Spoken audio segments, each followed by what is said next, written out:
Oi pessoal, vamos continuar a história. Ele vai falar dos lídios. Eu vou mostrar no mapa onde fica Lídia. Ele vai falar, o Heródoto, da passagem da hegemonia, do reinado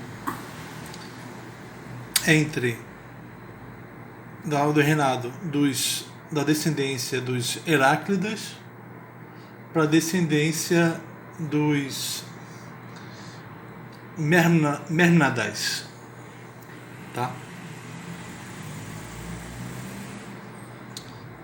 Na Lídia, no século VI a.C. Vamos começar. Só mais um detalhe. Vamos ler algumas partes, né? A primeira parte que nós vamos ler, que é a parte 5, a parte 6, né? Ele vai falar mais sobre os lugares onde ocorrem esses acontecimentos. E na parte 7, ele vai falar mais sobre as dinastias. Então eu vou explicar, tá? Explicar o que é necessário saber sobre em cada uma dessas partes. Então vamos começar aqui. Creso. Vamos ler a parte inteira, depois a gente vê as notas de rodapé, tá? Creso era de origem lídia, filho de Aliates e rei dos povos do lado de dentro do rio Alis, que corre do sul entre a Síria e a Paflagônia e se lança na direção do vento norte, no chamado Ponto Euxino. Tá? Ele está falando do rei Creso, rei lídio, que vai ser o primeiro rei lídio a subjugar territórios gregos que ficam ali na Anatólia, ficam na costa da Ásia.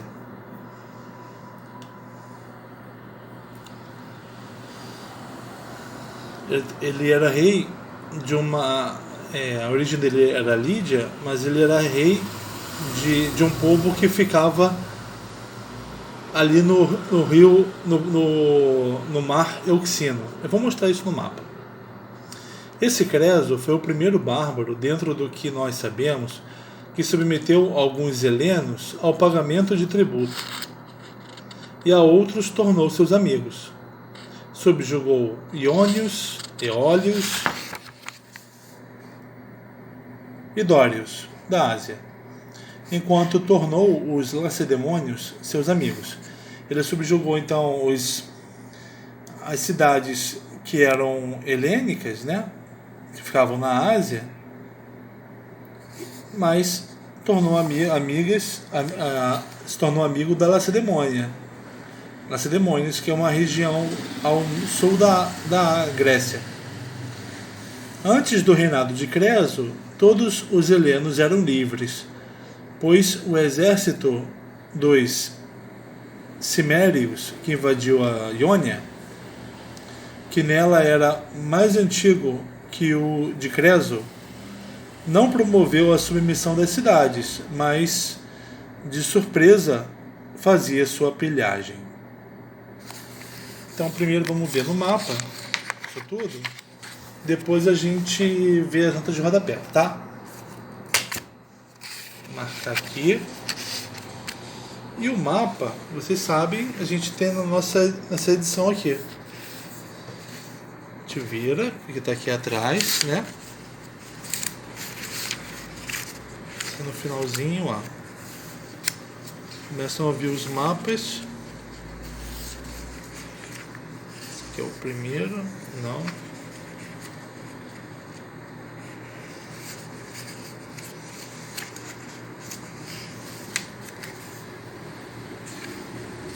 Aqui. Primeiro vamos ver o mapa geral. A Grécia fica aqui à esquerda. A Ásia fica à nossa direita, né? Se a gente aproximar aqui, ó,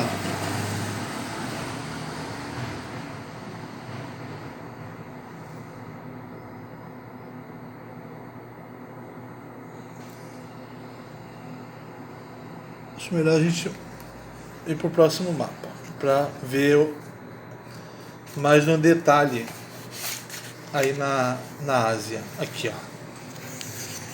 Pronto.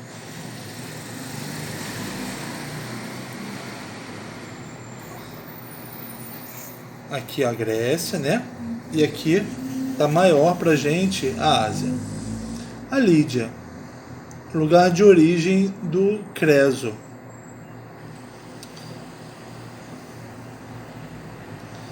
Ele governou um povo que ficava aqui, ó. Tá vendo o rio Alis, ou Mar Alis, que forma um C, que desemboca aqui no Mar Euxino, ou Mar Negro. Um povo que ficava aqui era governado pelo Creso, né? E esse Creso foi o primeiro asiático, o primeiro a tirar o poder, a subjugar essas cidades aqui, ó. Eólia, Jônia, cidades de ocupação helena. Tá certo? O rio Alis fica entre a Paflagônia e a Síria. Eu estou falando isso porque ele vai dizer isso no texto, o Heródoto, né? Vamos voltar para o texto. Creso, vamos ver a nota de rodapé. Creso, rei da Lídia entre 560 e 546. Sucedeu seu pai, Aliates, e deu prosseguimento à conquista da Iônia, ou Jônia. Mantinha amizade com os helenos, além de ser benfeitor do oráculo de Delfos, sendo também assíduo consulente da Pitonisa. Pitonisa é a sacerdotisa que fica no oráculo de Delfos. Perdeu seu reino em uma guerra contra Ciro, rei da Pérsia. Segundo Heródoto, após ter gritado o nome de Solon quando estava na fogueira, Ciro ordenou sua retirada de Creso da pira, e ouviu seu relato.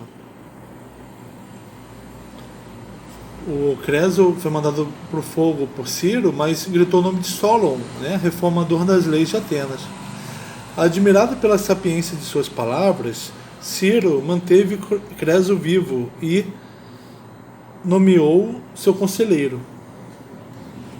O Heródoto diz isso, ele já deu um spoiler, né? Mas vamos ainda falar de coisas que aconteceram bem antes, né? Filho de Aliates, quarto rei da Lídia, reinou de 600 a 560.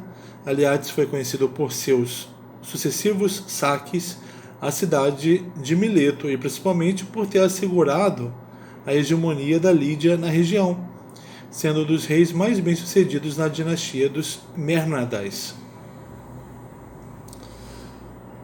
Antes do Creso, os reis só saqueavam as cidades gregas na Anatólia. Com Creso haverá ocupação. E a gente está falando da dinastia dos Mernadais. Eu vou explicar isso na próxima parte aqui do livro. O último rei Mernada, o último rei da dinastia foi um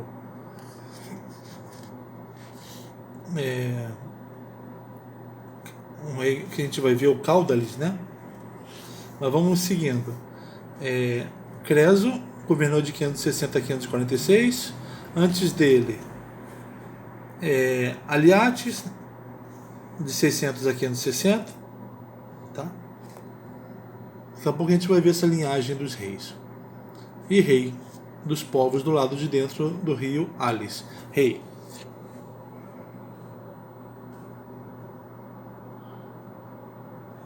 Heródoto utiliza o termo tiranos, habitualmente traduzido por tirano, porque indica uma soberania no exercício do poder. Percebemos aqui que o autor atribui o título ao Lídio, tendo como modelo a tirania, o regime político dos helenos, anterior ao recente governo democrático que ele vivencia. A tradutora está dizendo que Heródoto usa a palavra tirano porque vivenciou o regime democrático em Atenas. Em Atenas tinha conhecido a tirania antes da democracia. Mas ainda se falava na tirania e foi aí que ele aprendeu a palavra, né? No entanto, vemos adiante que Heródoto se serve também do vocábulo basileus, que significa rei, para referir-se aos soberanos lídios. Por exemplo, no capítulo 7, ele afirma que Caudales, que era o último rei lídio dos Mérnadas, Caudales era tirano dos sardianos. Sardes é uma cidade da Lídia, tá? Então, tirano da Lídia. Já no fim do capítulo, relata que Candaules foi o último rei dos Heráclidas. Então, ora o Heródoto usa tirano, ora usa basileus.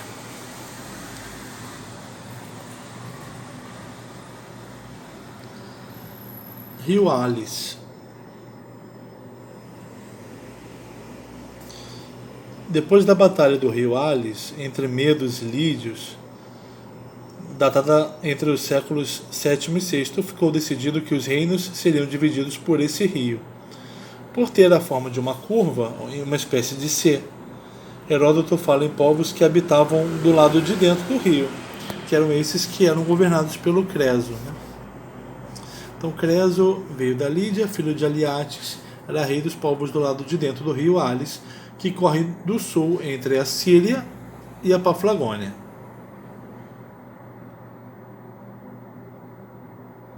Como já mostrei no mapa.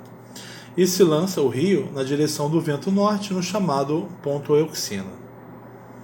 Esse Creso foi o primeiro bárbaro, dentro do que nós sabemos, que submeteu alguns helenos ao pagamento de tributo e a outros tornou seus amigos. Ele subjugou os jônios. Vamos nos ater às notas. Os jônios, né, ou iônios, provenientes da Iônia, que era uma região de colonização helena, situada na costa da Anatólia. Os eólios, provenientes da Eólia, região noroeste da Ásia Menor, na costa da Anatólia.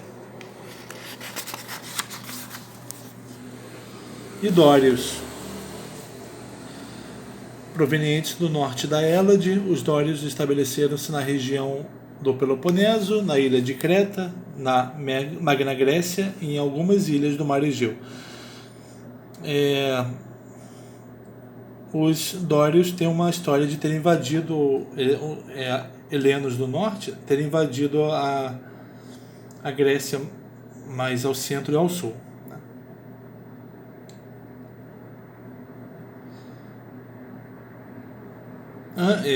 Os helenos eram livres dos asiáticos, né? Pois o exército dos cimérios invadiu a Jônia, só pilhava cimérios, originários da região do Cáucaso. Os cimérios foram expulsos pelos citas por volta do século XII ou XIII. Mas somente no século VII é que se estabeleceram na Anatólia.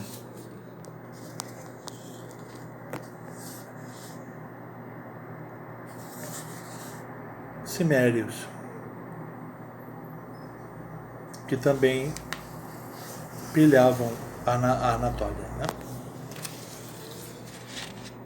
Então, vamos lá.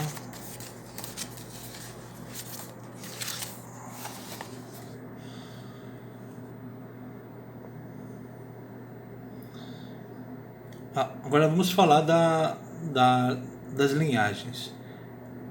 E a hegemonia, que era dos... Vamos ler tudo, depois eu explico, tá? E a hegemonia, que era dos Heráclidas, assim chegou à descendência de Creso, os chamados Mérnadas. Candaules, que os helenos chamavam de Mercilo, era rei dos Sardianos, descendente de Alceu, filho de Héracles. Agron, filho de Nino, filho de Belo, filho de Alceu, foi o primeiro rei dos Heráclidas. E Candaules, filho de Mirso, o último. O primeiro Agron e os que reinaram nessa região eram descendentes de Lido, filho de Atis. Graças a ele, todo esse povo é chamado de Lídio. Antes era chamado de Meônios. Da parte desses, os Heráclidas são descendentes nascidos de uma escrava, de Iárdano, e de Héracles, e receberam poder por causa de um oráculo, governando por 22 gerações de homens, por 505 anos, com o filho sucedendo o pai no poder até Candaules, filho de Mirso.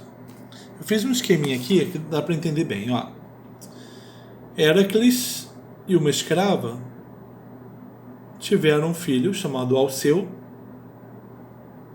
Alceu teve um filho chamado Belo. Belo teve um filho chamado Nino. E Nino teve um filho chamado Agron. E esse Agron foi o primeiro rei da Lídia. Alceu também teve um filho chamado Mirso. E esse Mirso teve um filho chamado Candaules, que foi o último rei da Lídia. Tá certo? Essa é a linhagem dos Heráclidas. Então vamos lá. Vamos acompanhar agora com calma pelas notas.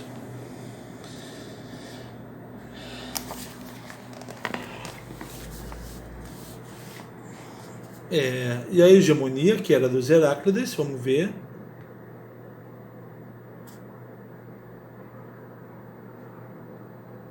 Não se trata apenas dos filhos do herói heleno Héracles, mas também de todos os seus descendentes. Quanto à origem de Héracles, no livro 2, Heródoto atribui-lhe uma descendência asiática, versão que é criticada por Plutarco. Assim, os Heráclidas citados nesse capítulo são os oriundos dessa região, e não os da Hélade, como se poderia pensar em um primeiro momento. Eu estou falando que não é que são filhos de Héracles, mas descendentes dele, tá? Que estavam na Ásia.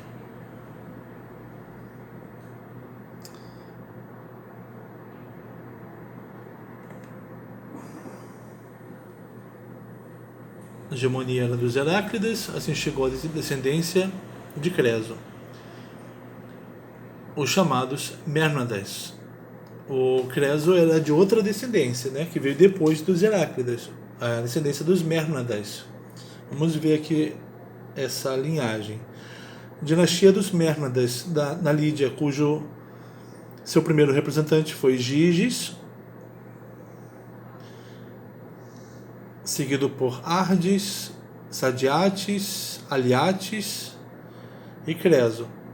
Eu não vou fazer o esquema para isso aqui, porque o que a gente vai ler agora, nesse vídeo, vai ser focado em Giges, em como ele chega ao poder, como esse primeiro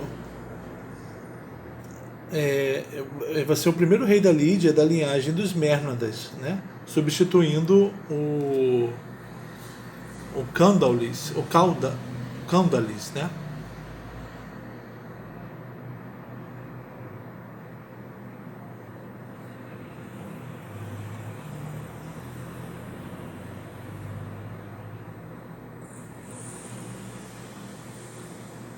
Candaules. Vamos ver Candaules. Rei de Sardes, século VI, filho de Mirzo. Eu vou falar ali Mírzilo, né? Candaules é Mírzilo, quer dizer filho de Mirzo. Candaules, que os helenos chamavam de Mirsilo, era rei dos sardianos, descendente de Alceu, filho de Heracles e de uma escrava de Iárdano. Aqui já vai falar de Heracles, ó. Filho de Zeus e Alquimena, são inúmeras as histórias que envolvem o herói heleno. Dentre as mais famosas está o ciclo dos 12 trabalhos, façanhas executadas por determinação de seu primo Euristeu, como expiação pelo assassinato dos filhos que gerara com Mégara. Plutarco compôs uma biografia sobre o herói, da qual nos resta apenas um fragmento recolhido por Robert Flacelier. A gente um dia vai ler o Heracles, né?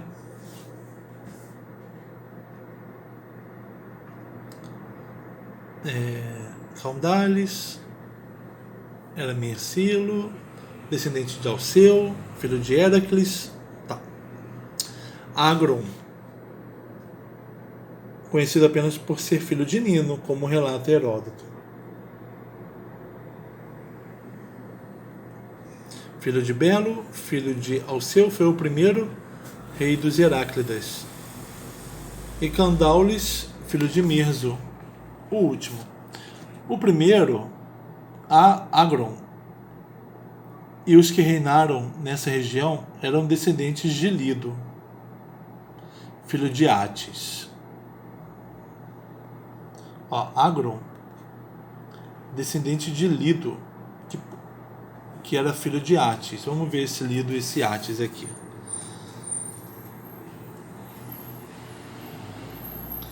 Epônimo dos Lídios, filho de Atis, reinava antes da chegada dos Heráclidas.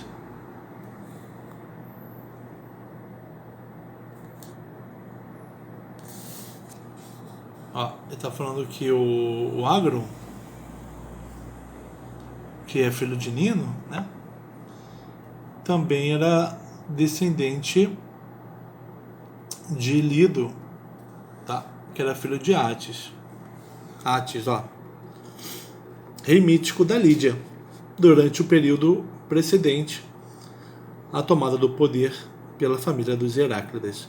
Então, na Lídia, antes dos Heráclidas, o rei era Atis.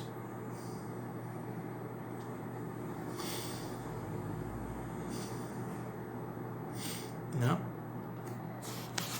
E o filho do Atis era Lido. Daí que veio o nome do lugar, Lídia. E eles eram da ascendência de Agron.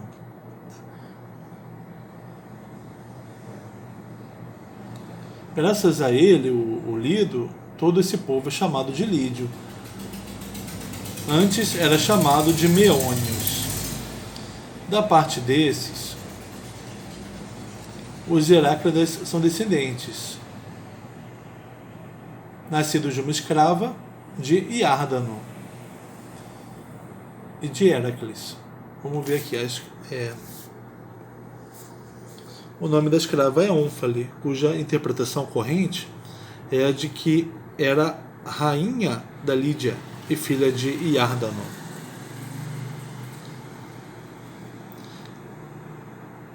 Apesar dessa versão de Heródoto, a tradição atesta que Iárdano era pai de Ônfale, a tal escrava.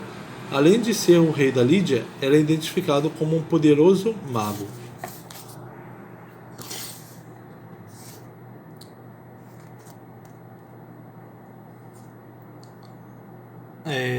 a Ônfale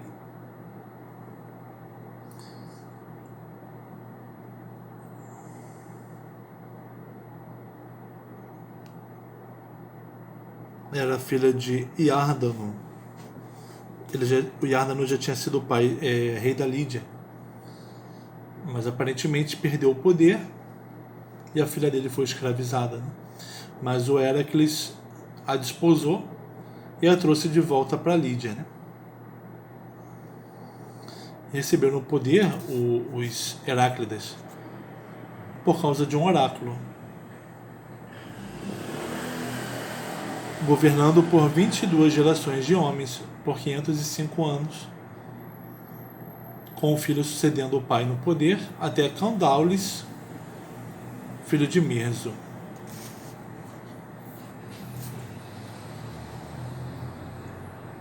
Que foi o último rei Heráclida da Lídia, né? Bom, agora vamos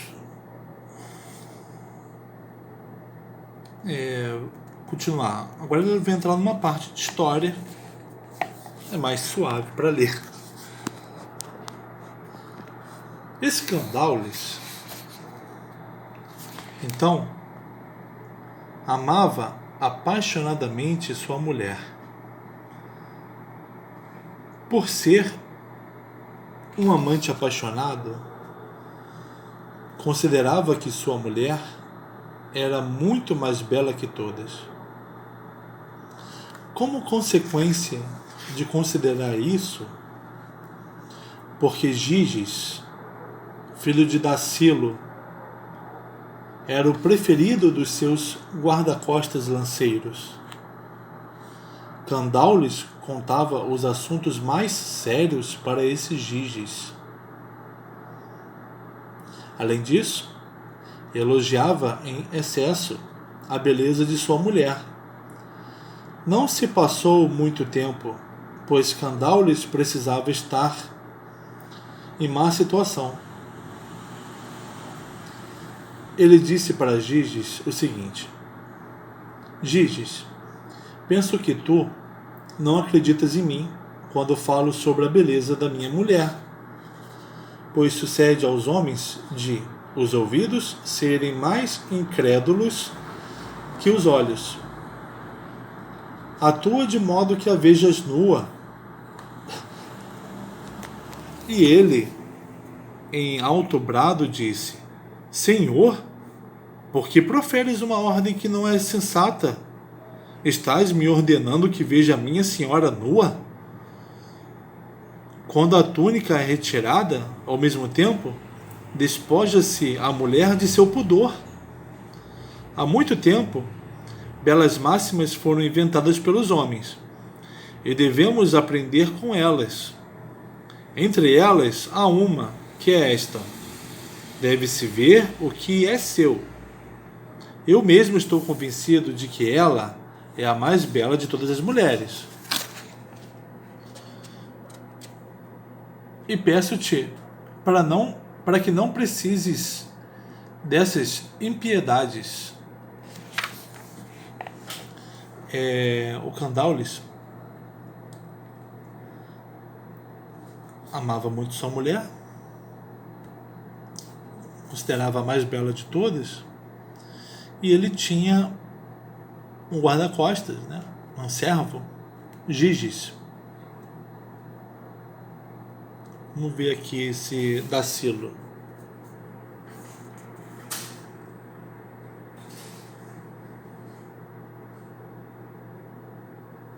Personagem que tem o mesmo nome do filho de Tântalo, um rei mítico da Lídia, provavelmente um dos seus descendentes.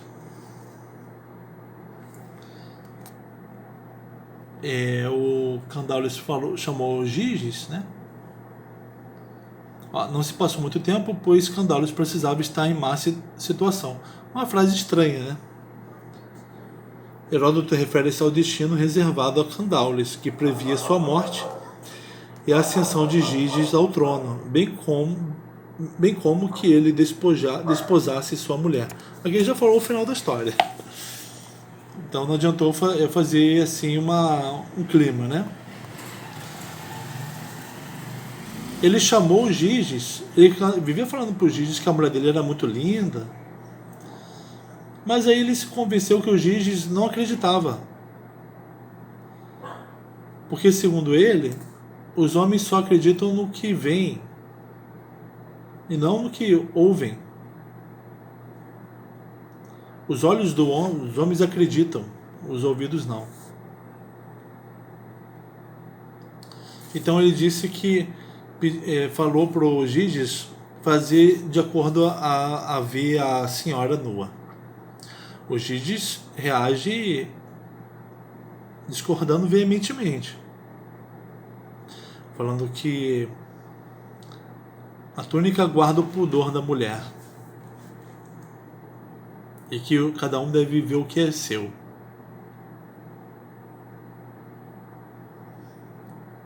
Você vê que o Giges tenta chamar o Candaules à razão.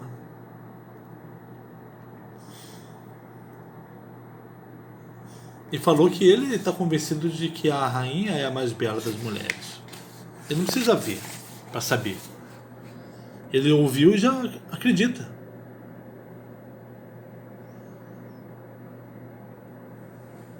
Tá. Ele então estava relutante ao dizer isso, temendo que lhe acontecesse algum mal por causa disso. E ele disse em resposta o seguinte: o Candaules respondeu para os Giges: "Sê corajoso, Giges, e não temas nada com relação a mim, que profiro esta ordem porque estou te pondo à prova. Nem que te aconteça algum dano vindo dela, pois desde o início eu mesmo tramarei assim, de modo que ela não perceba que foi vista por ti." O cara era tão poderoso, se achava tão poderoso, que ele achava que ele poderia botar um homem para ver a mulher dele nua. E ela não descobriria, porque ele não queria que ela descobrisse. "Pois eu mesmo te levarei para dentro do quarto no qual dormimos e te colocarei atrás da porta aberta. Sempre que eu entro, imediatamente a minha mulher vem para o lado do leito. Uma cadeira está posicionada próxima à entrada, na qual ela colocará suas vestes, uma de cada vez, enquanto estiver despindo-se, e estarás presente para observá-la com muita calma. E depois de ela caminhar em direção ao leito e estiver de costas, cuida-te para que ela não te veja saindo de lá pelas portas." Então o Giges esperaria atrás da porta do quarto, escondido. Ela tiraria a roupa e se deitaria à cama.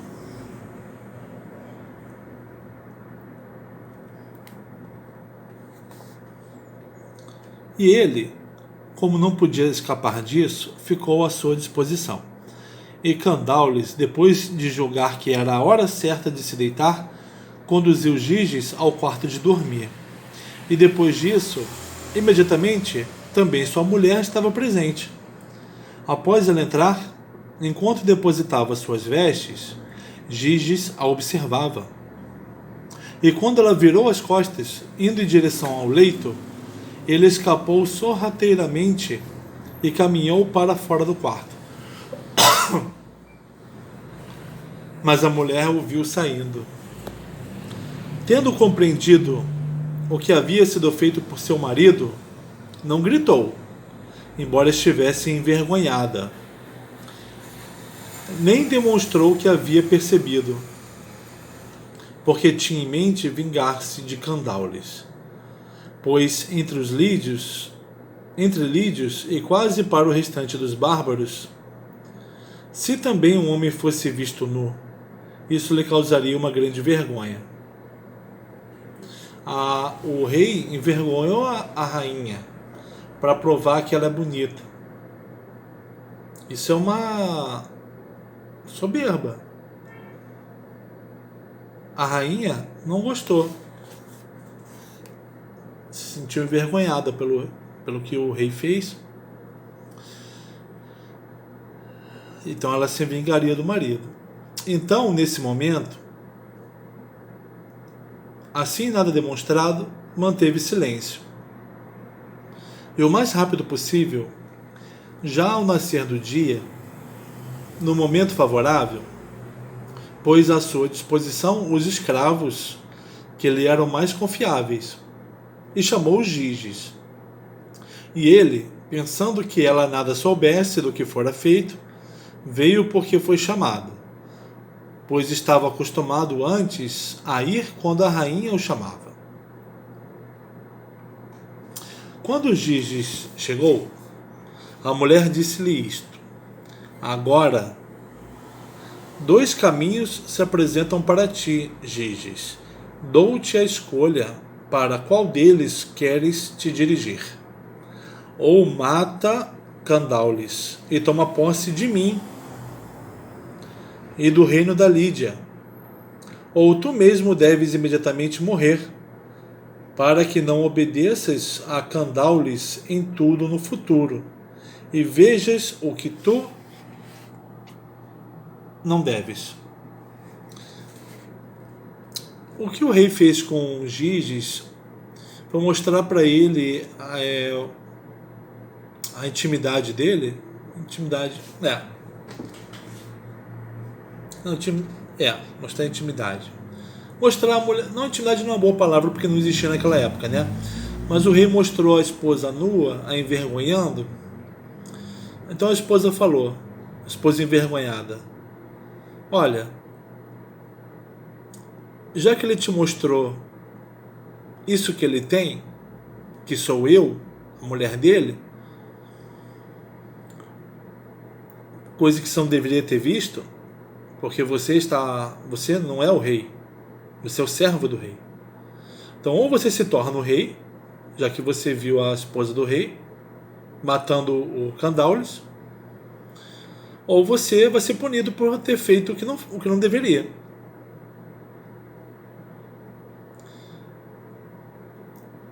Aqui a gente está falando um comentário sobre o poder.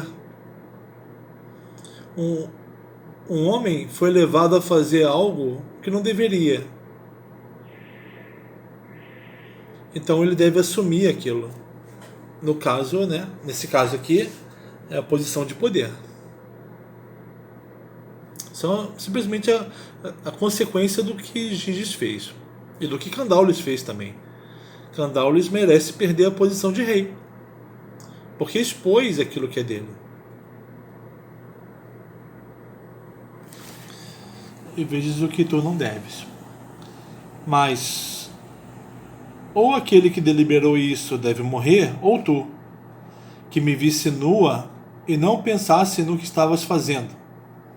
E Giges, por um longo tempo, ficou espantado com as coisas que lhe foram ditas. Depois suplicou-lhe que não o obrigasse à necessidade de decidir sobre tal eleição. No entanto, ele não a persuadiu, mas diante da obrigação exposta, que agora ele tem que ser rei, ou morrer. Ele está achando que ser rei é fácil, né? Não, ser rei é uma questão de vida ou morte.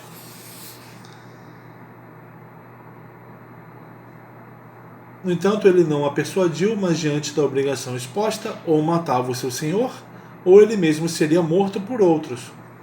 Escolheu que ele mesmo sobreviveria.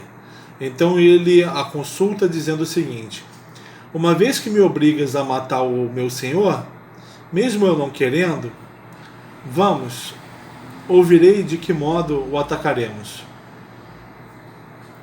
Ele não queria ser rei, mas ele, entre viver como rei e morrer como tendo não cumprido o que ele deveria, prefere viver como rei, mesmo tendo que pagar esse alto preço de matar alguém. E ela, tomando a palavra, disse: a investida será do mesmo lugar de onde aquele que me exibiu nua, e o ataque será no momento em que ele estiver dormindo. Mesma situação, só que agora quem está na berlinda é o rei, não a rainha. No momento que ele estiver exposto também. A rainha vai expor o rei que a expôs. Ele não deveria dormir, deveria ficar de olhos abertos depois do que ele fez. Só que ele mostrou, expondo a esposa e simplesmente dormindo, não ligando para a vergonha que ele a fez passar, ele mostra que ele não deve ser rei. Ele não cuida do que é dele. Quando eles prepararam a conspiração e a noite surgiu, pois Giges não se separou dela e ele não teve nenhuma liberdade a não ser a de que ou ele ou Candaules devia morrer, está mostrando como ele é obrigado a assumir o que ele fez. E a obrigação daquele que se torna rei. Ele seguiu a mulher até o quarto de dormir, e ela deu-lhe um punhal e o escondeu atrás da mesma porta. E depois disso, enquanto Candaules estava dormindo, ele saiu sorrateiramente e matou-o, e tomou posse de sua mulher e do seu reino.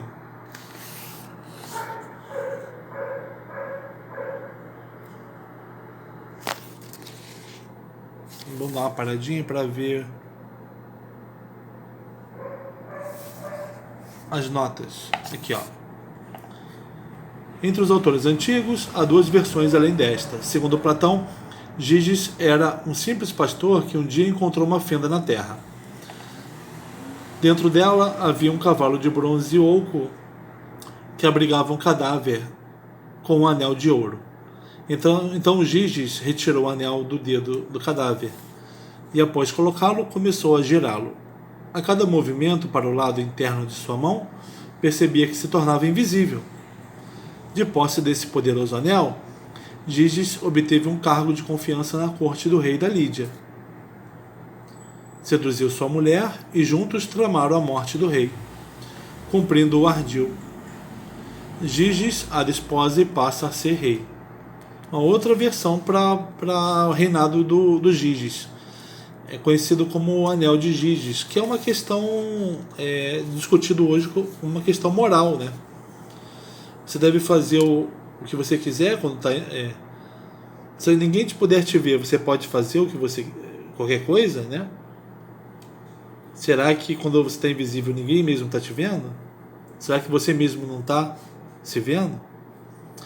A outra versão nos é apresentada por Plutarco, na qual Giges guerreia contra Candaules e o mata com um machado.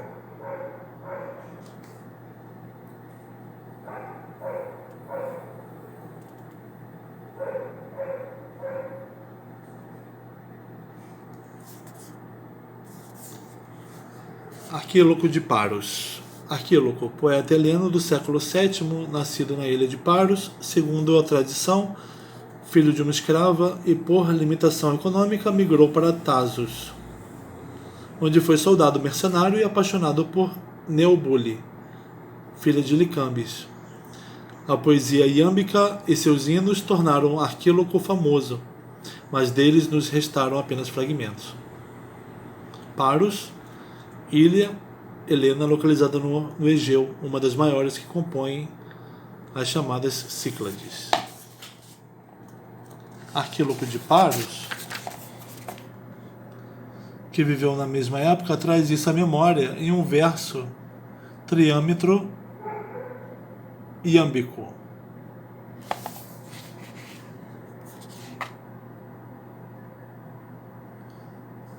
Giges, né, se apoderou do reino e foi confirmado pelo oráculo de Delfos. Porque os lídios, então, consideraram terrível o sofrimento de Candaules, eles se armaram, fizeram uma revolução e colocaram-se de acordo com os partidários de Giges. E o restante dos povos lídios, sobre se o oráculo pronunciasse que ele seria o rei dos lídios, ele reinaria, senão restituiria o poder aos Heráclidas. Os lídios consideraram terrível o que aconteceu com Candaules, armaram, fizeram uma revolução, e parte ficou partidária dos Giges, e parte disse que o oráculo deveria decidir se ele deveria ser o rei ou não. Caso não, fosse o rei, o poder voltaria para os Heráclidas. E então o oráculo pronunciou-se, e assim Giges tornou-se rei. Todavia, nesse ponto, a Pítia disse que a vingança viria para os Heráclidas, na quinta descendência de Giges. Os lídios e seus reis não tiveram nenhuma consideração por essa parte do oráculo, até o momento em que ele foi cumprido. O que será que vai acontecer com a descendência dos Giges?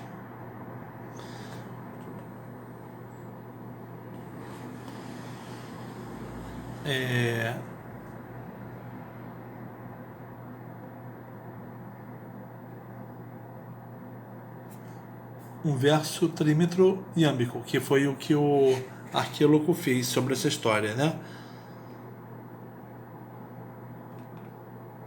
O iambo é uma unidade rítmica do poema formado por uma sílaba breve e uma longa. Não vou ler essa especificidade agora aqui sobre poesia. Heródoto refere-se a esse verso. Não me importo com as riquezas de Giges, rico de ouro. Contudo, não podemos depreender desse verso que Giges matou o rei e apoderou-se de sua esposa e de seu reino. É provável que Heródoto conhecesse os demais versos que relatavam a versão arquiloqueia da ascensão de Giges ao poder na Lídia. Citando apenas esse, por se referir à riqueza que adquiriu após a morte de Candaules.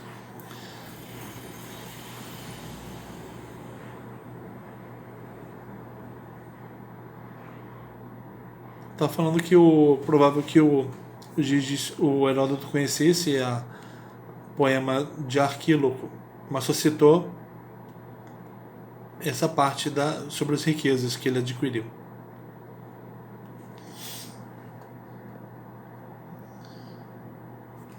Vamos parar então aqui, ó, tá? O 13.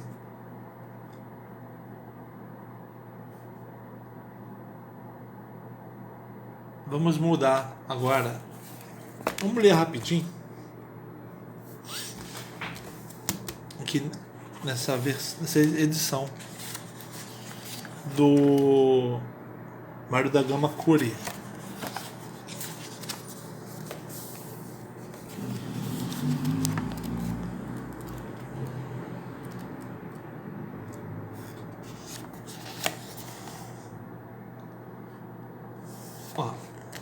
Croesus era lídio de nascimento, filho de Aliates e tirano de todos os povos habitantes a oeste do rio Alis, que vem do sul, entre a Síria e a Paflagônia, e deságua na direção do norte do mar chamado Euxenus.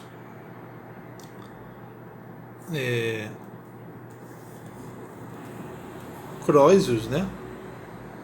Vai ter mais história dele adiante. A palavra tirano, a princípio praticamente sinônimo de ser rei, passou a designar para os gregos o detentor abusivo do poder, sem conotações até certa época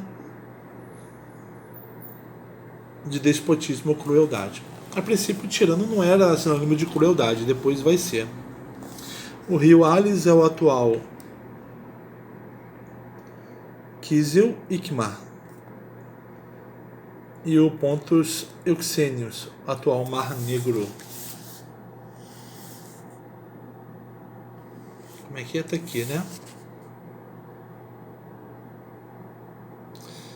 Tanto quanto sabemos, esse Croesus foi o primeiro bárbaro a subjugar alguns helenos e lhes impor tributos, além de conquistar a amizade de outros. Os iônios estão no primeiro caso, juntamente com os eólios e os dórios da Ásia, né, os de serem subjugados.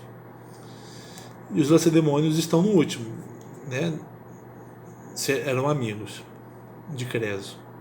Além do reinado de Croesus, Todos os helenos eram livres, pois as hordas cimérias que tinham invadido Iônia, anteriormente à época de Croesus, não haviam subjugado as cidades, limitando-se a atacá-las para saqueá-las.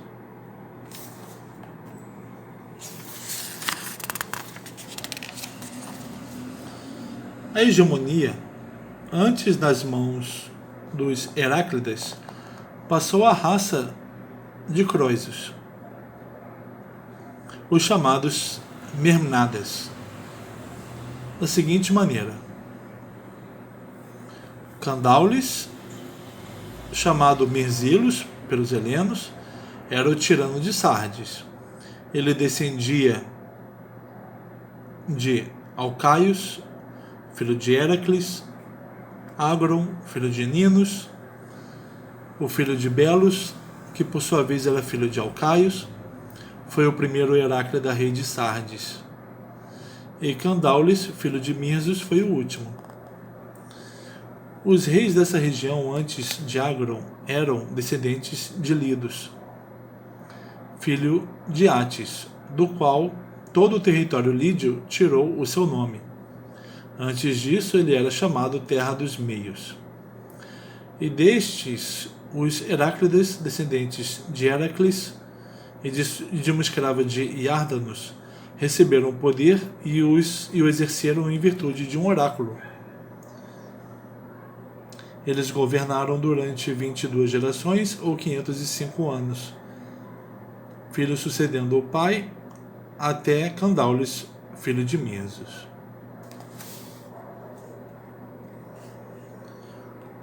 Os Heráclidas eram descendentes de Heracles. O epíteto parece significar aqui os descendentes de algum deus asiático, fenício, identificado com o Heracles dos gregos. A outra edição, a professora fala que eram descendentes do Heracles grego. Aqui não, aqui ele fala que é outro Heracles. Ou melhor, de um deus,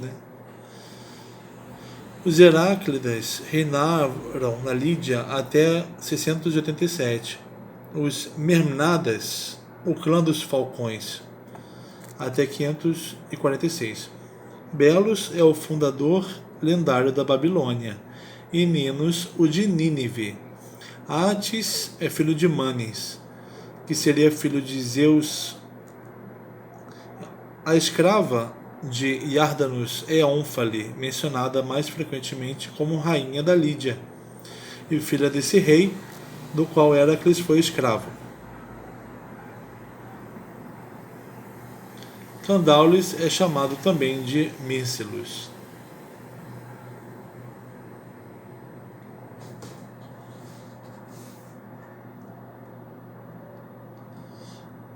E esse Candaules, então, era apaixonado por sua própria mulher, a ponto de, em sua paixão, pensar que ela fosse muito mais bela que todas as outras. Convencido disso, ele falava com entusiasmo de sua beleza a Giges, filho de Dácilos, seu favorito entre os componentes de sua guarda pessoal, pois era a Giges que Candaules confiava seus segredos mais importantes. Não muito tempo depois, Candaules, ele estava fadado ao infortúnio,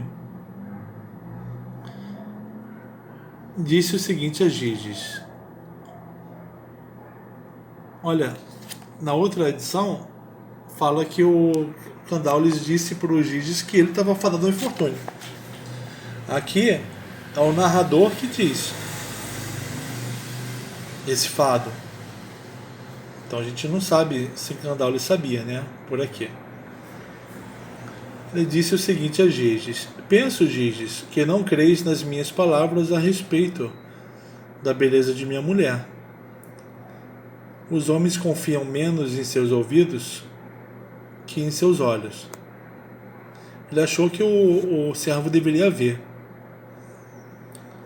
Tem coisas que não é para o servo ver, é só para o rei ver. age então de maneira a vê-la nua. A isso Giges respondeu, elevando a voz: Senhor, o rei cismou que o servo não acreditava, só porque não via. Talvez o servo acreditasse de ouvir, e ele falou que acreditava, né? Que palavras nada limpas dizes, mandando-me ver a minha senhora nua? Na mesma hora que tira sua roupa, uma mulher se desfaz de seu pudor. Há muito tempo os homens estabeleceram preceitos muito sábios que temos de aprender. Um deles é que cada um de nós deve olhar para o que é seu. Cada um olha para o que é seu e não olha para o que é do outro. Quer dizer, só o rei pode olhar para as coisas do rei. O homem comum olha para as coisas do homem comum. Quanto a mim, estou convencido de sua condição de mais bela entre todas as mulheres. Ele está convencido, ele acredita no que ouve do rei. Claro, é o rei falando, como é que ele não vai acreditar? Suplico-te, portanto, que não me forces a prática de atos iníquos. Assim falando, Giges tentava demover o rei de seu propósito, pois receava que algum mal lhe viesse dele. Mas a resposta de Candaules foi a seguinte: tem coragem, e não temas que eu diga isso para pôr-te à prova. Nem que minha mulher venha a fazer-te algum mal. Arranjarei tudo de tal modo que ela jamais saberá que a tenhas visto. Introduzir-te-ei no quarto onde ela e eu dormimos, e te porei atrás da porta aberta. Após a minha entrada, minha mulher também virá para o leito. Há uma cadeira colocada perto da entrada do quarto. Nela, minha mulher deixará cada peça de sua roupa à proporção que a for tirando, e terás oportunidade de contemplá-la calmamente. E quando ela for da cadeira para o leito, ficando de costas para ti, sai com cuidado para que ela não te veja transpor a porta.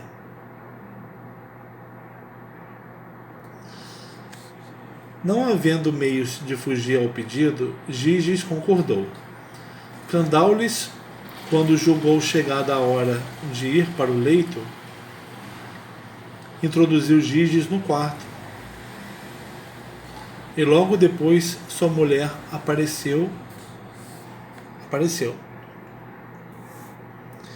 Em seguida, à sua entrada, enquanto ela estava tirando a roupa, Giges contemplou-a, e no momento em que ela voltou as costas, encaminhando-se para o leito, ele saiu furtivamente do quarto, mas a mulher o viu saindo.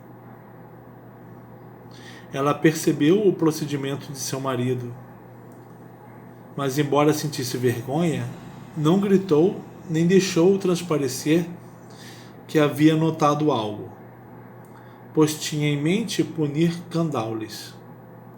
Entre os lídios e quase todos os povos bárbaros considera-se motivo de grande vergonha o fato de mesmo um homem ser visto nu.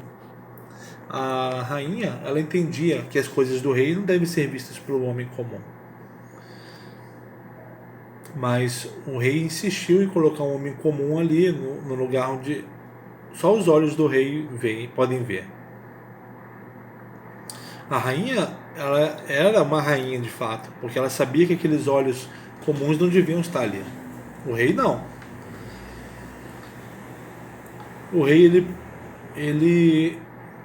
ele achava que o servo tinha que ver para acreditar. É como se o rei ele não acreditasse nele mesmo, na posição dele de rei, porque o rei é aquele que fala e o servo acredita. O servo não precisa ver.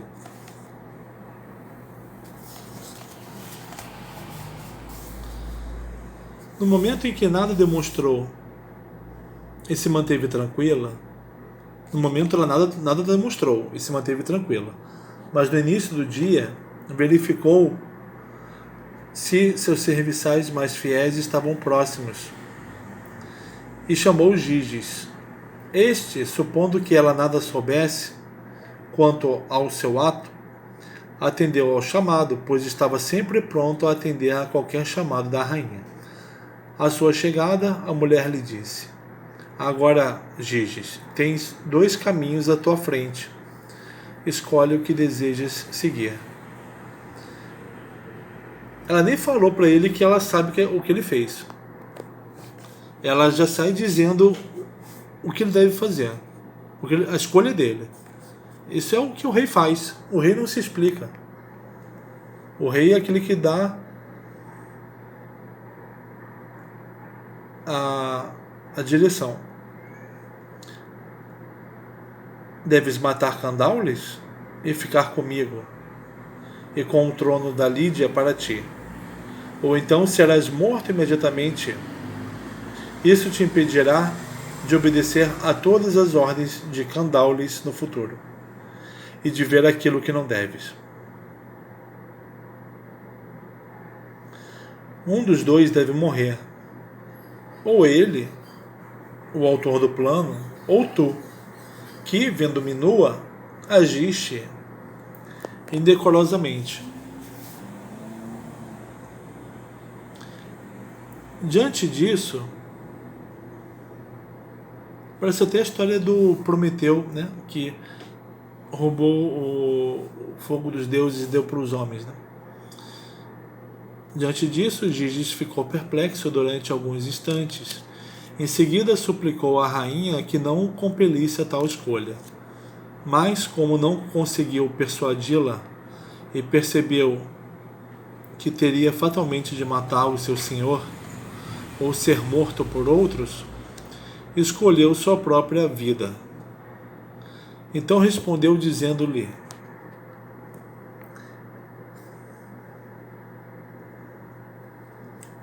se me compeles, contra a minha vontade, a matar o meu senhor, deixa-me ouvir ao menos como o mataremos.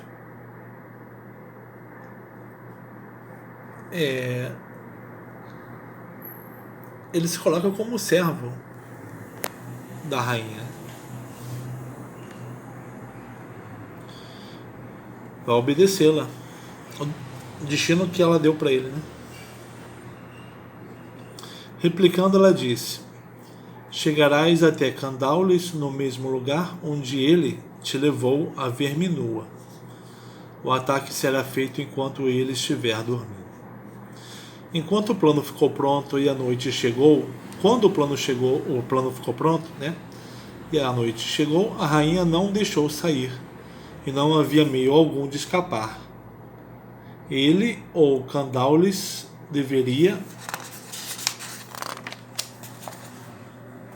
morrer. Giges seguiu a mulher até o seu quarto.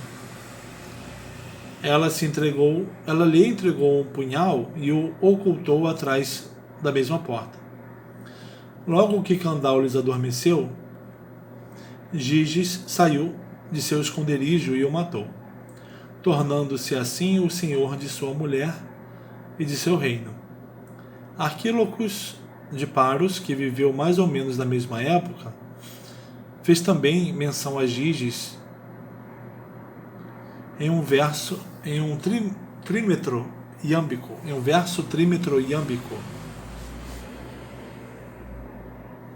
O verso de Arquíloco, que viveu na primeira metade do século VII, é: não me interessa todo o ouro do rei Giges.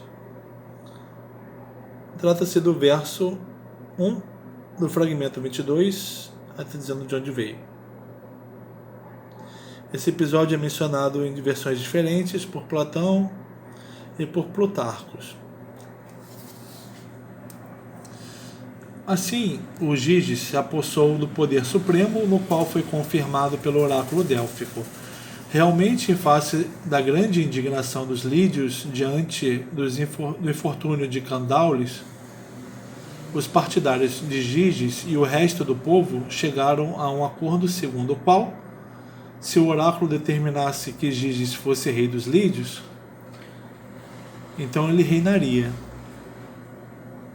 Se não determinasse, ele teria de restituir o trono aos Heráclidas.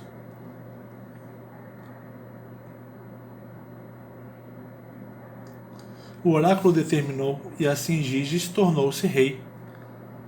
Mas a sacerdotisa Pítia declarou ainda que os Heráclidas deveriam vingar-se dos descendentes de Giges na 5ª geração.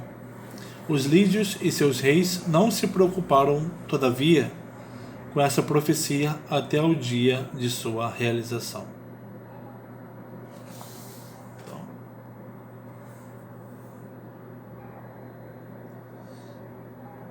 o oráculo de Apolo Pítio, em Delfos, era o mais famoso da Grécia.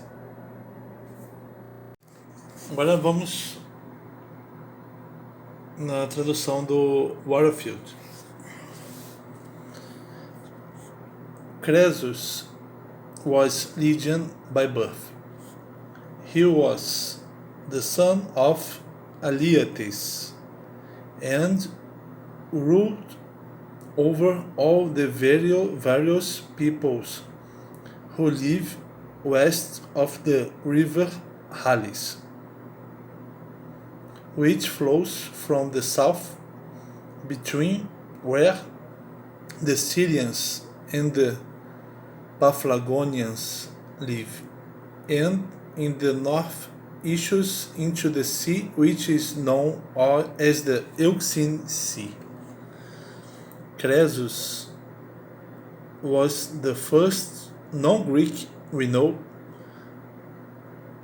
of to have subjected Greeks to the payment of tribute. Thought he made alliances with some of them, apesar de ter feito alianças com alguns deles. The ones he made his tributaries were the Ionians, Aeolians, and Asian Dorians, while he allied himself with the Lacedaemonians.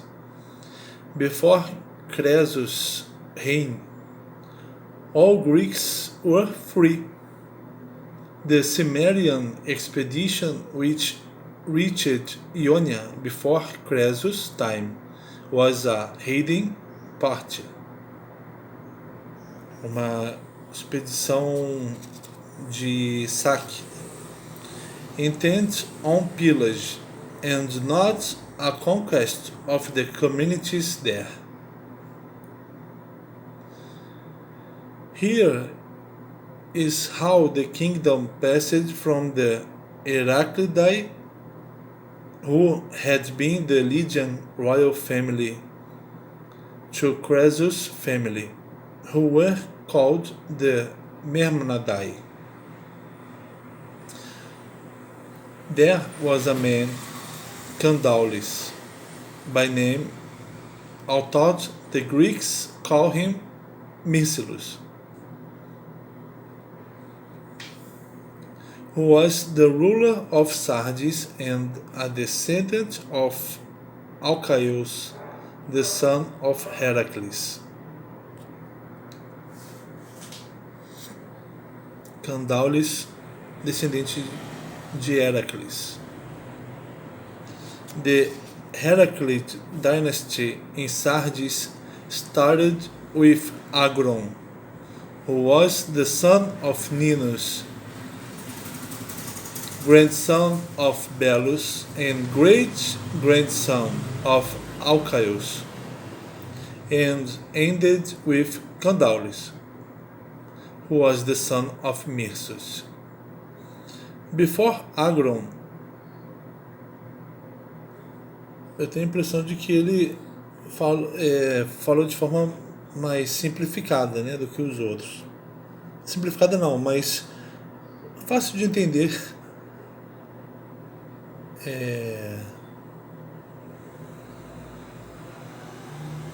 Candaules, descendente de Alcaeus, que era filho de Heracles.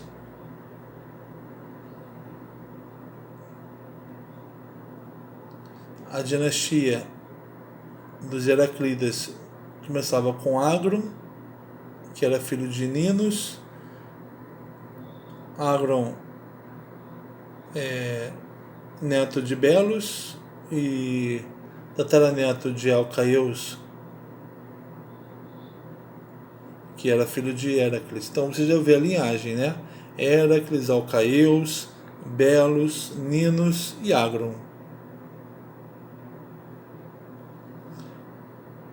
E terminou com Candaules.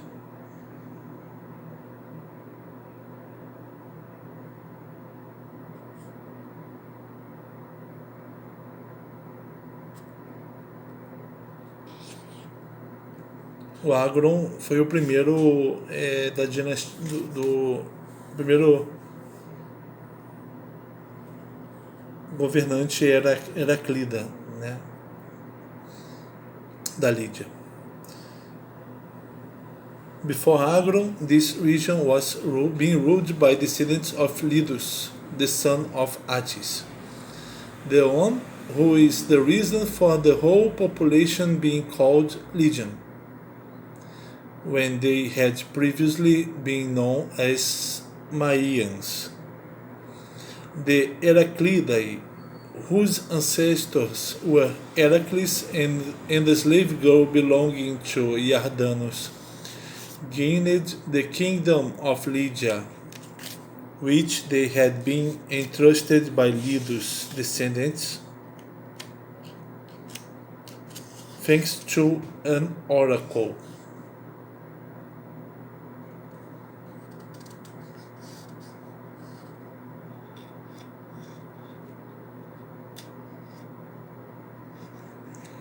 The kingship passed down from Heracles' father to son for 22 generations, or 505 years, until the time of Candaules, the son of Mirsus. Now this Candaules became enamored of his own wife, and therefore thought she was the most beautiful woman in the world. One of the members of his personal guard, Gyges, the son of Dacilus, was a special favorite of his, and Candaules used it to discuss his most important concerns with him. In particular, he used it to keep praising his wife's appearance because he thought she was so beautiful. Candaules was destined to come to a bad end, and so after a while he said to Gyges,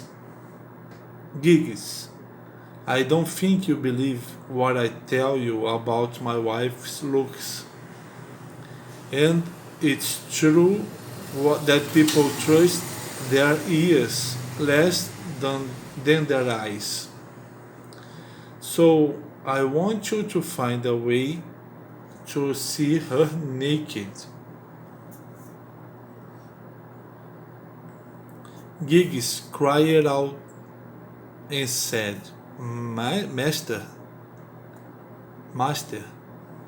what a perverse thing to say. How can you tell me to look at my mistress naked?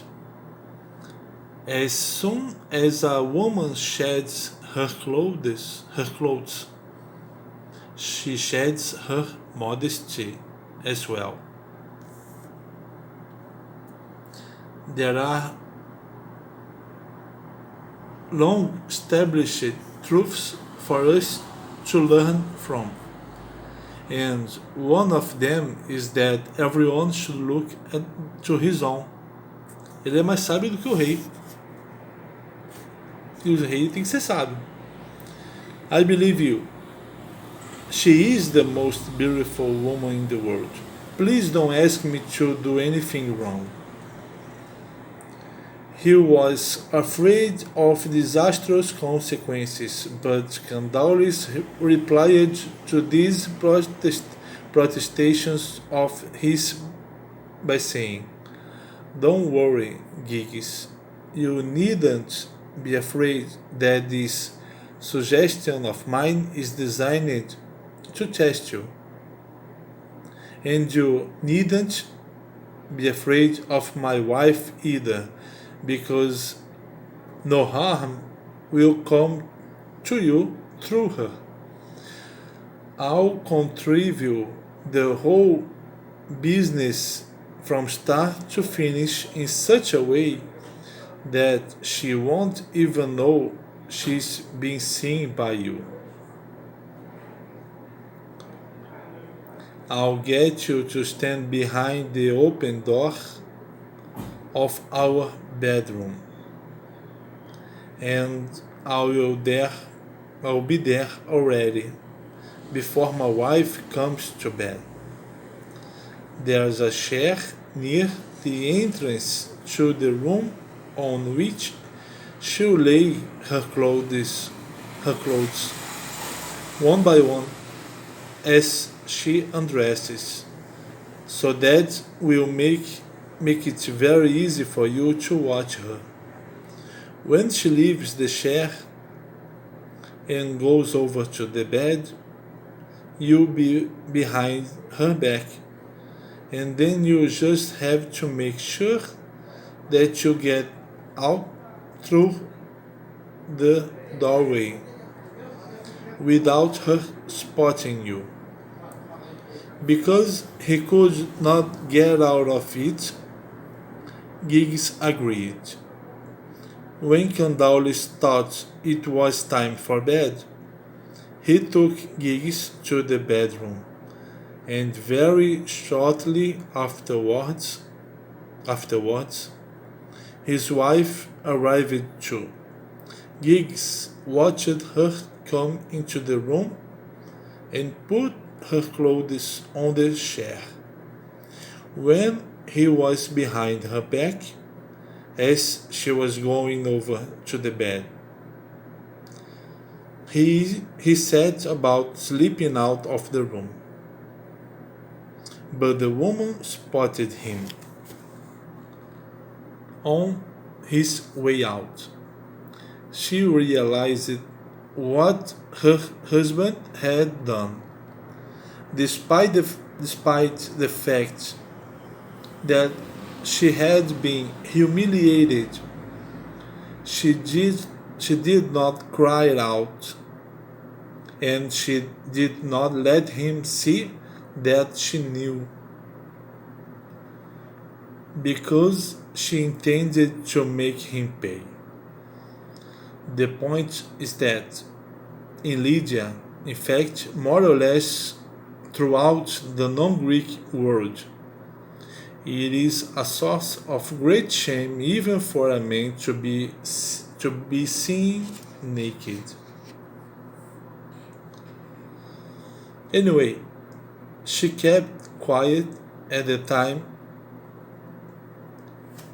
and gave nothing away. As early as possible the next morning, however, she had those of her house slaves who she could see were the most loyal to her stand by, and then she summoned Giggs. He had no idea that she knew anything about what had happened, and so he responded to her summons by going to her, just as he had always gone in the past, whenever the queen summoned him. When he arrived, she said to him, Giggs, there are now two paths before you. I leave it up to you which one you choose to take. Either you can kill Candaules and have me and the kingdom of Lydia for your own, or you must die yourself right now, so that you will never again do exactly what Candaules wants you to do, and see what you should not see. Eu não deveria ter feito exatamente o que o Deus mandou, o que o rei mandou, se isso implicasse ver o que ele não deveria ver. Yes, either he or you must die. Ou ele. O erro está em quem? Ou nele,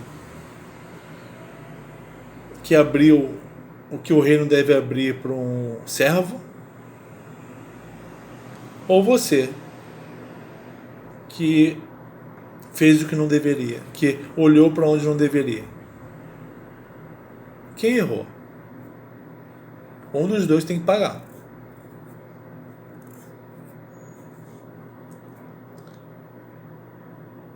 Either the one whose idea this was, or the one who saw me naked when he had no right to do so.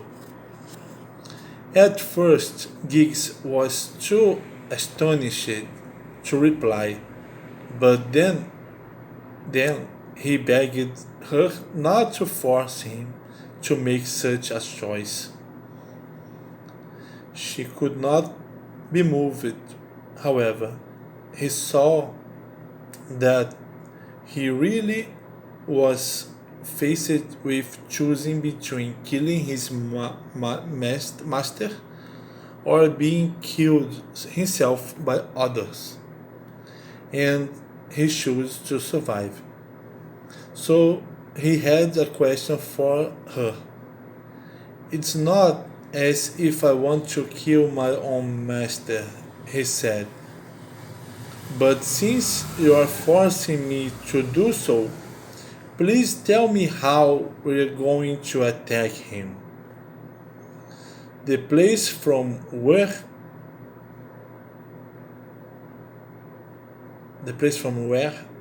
he showed me to you naked, she replied,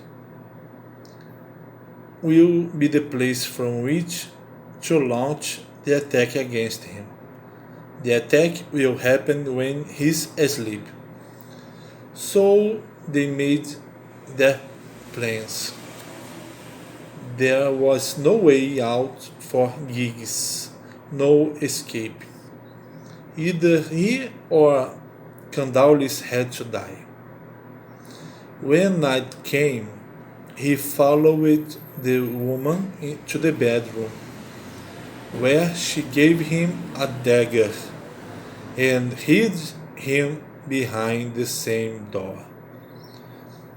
And after this, while Candaules was sleeping, he slipped out and, by killing him, gained both Candaules' wife and his kingdom.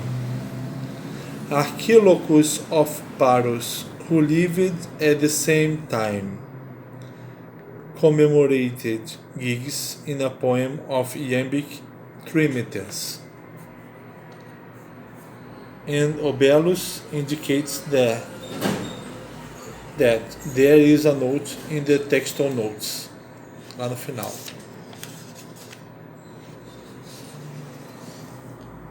Poema do Arquilo, com trecho.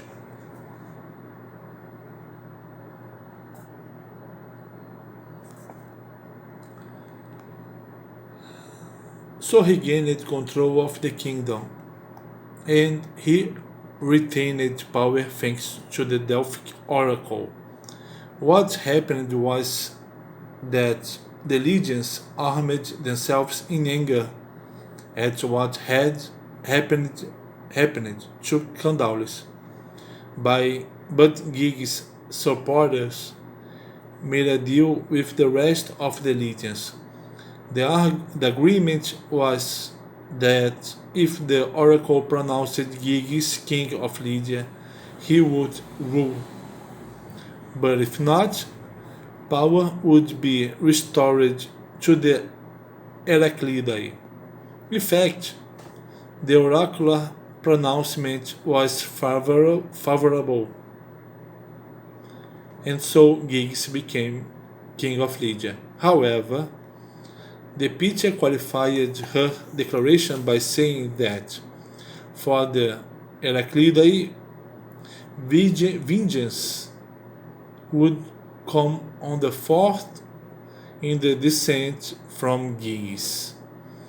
But neither the legions nor their kings took any notice of this prediction until it was fulfilled.